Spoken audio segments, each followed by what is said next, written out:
বন্ধুরা, কেমন আছো? আজকে আবার এসে গেছি নতুন একটা ভিডিও নিয়ে। আজকের রেসিপি নারকেল চিংড়ি। তাহলে চলো দেখা যাক এর জন্য কি কি লাগছে।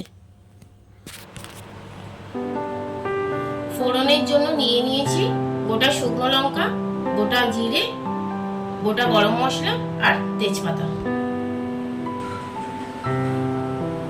নিয়েছি হলুদ গুঁড়ো, নুন আর চিনি।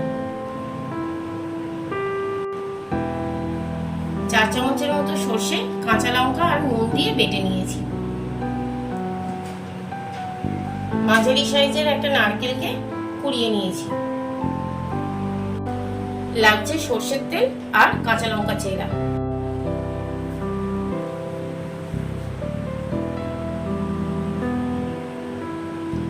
আর অবশ্যই চিংড়ি মাছ।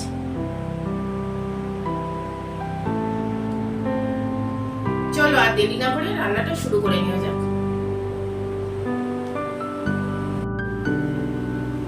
নারকেল চিংড়ি করার জন্য কড়াইতে সর্ষের তেল দিয়ে নিলাম।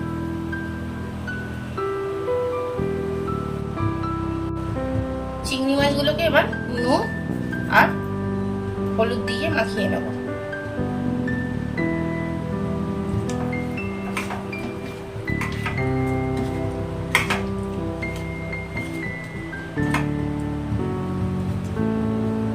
তেল গরম হয়ে গেছে, এবার চিংড়ি মাছগুলো ভেজে নেব।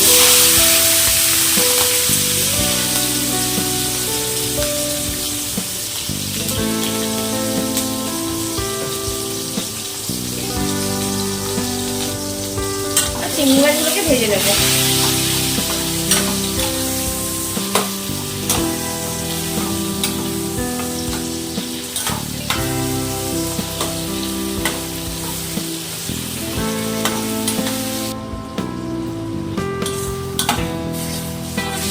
চিংড়ি মাছটা ভাজা হয়ে গেছে, এই তেল সমেত চিংড়ি মাছটা অন্য পাত্রে ঢেলে নেব।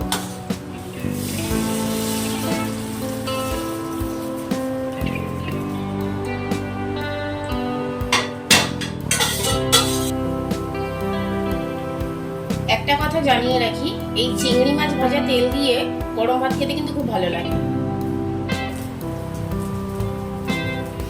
ওই কড়াইয়ের মধ্যে আমার একটু সর্ষের তেল দিয়ে নেব।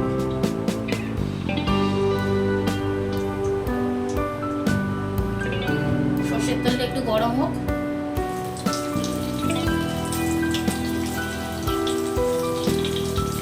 তেল গরম হয়ে গেছে, এবার একে একে তেজপাতা, শুকনো লঙ্কা,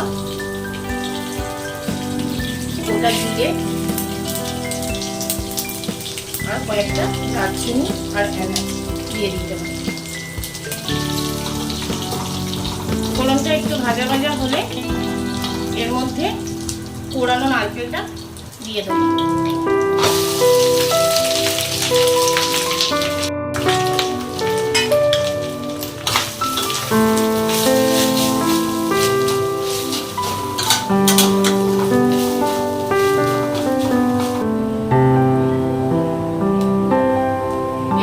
চেরা কাঁচা লঙ্কা আর সামান্য একটু হলুদ গুঁড়ো দিয়ে দিলাম।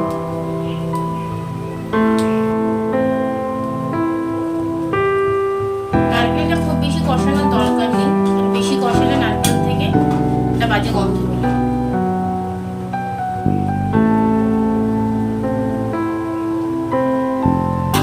নারকেলটা ভাজা ভাজা হয়ে গেছে, এবার এর মধ্যে ভেজে রাখা চিংড়ি মাছগুলো দিয়ে দেবো।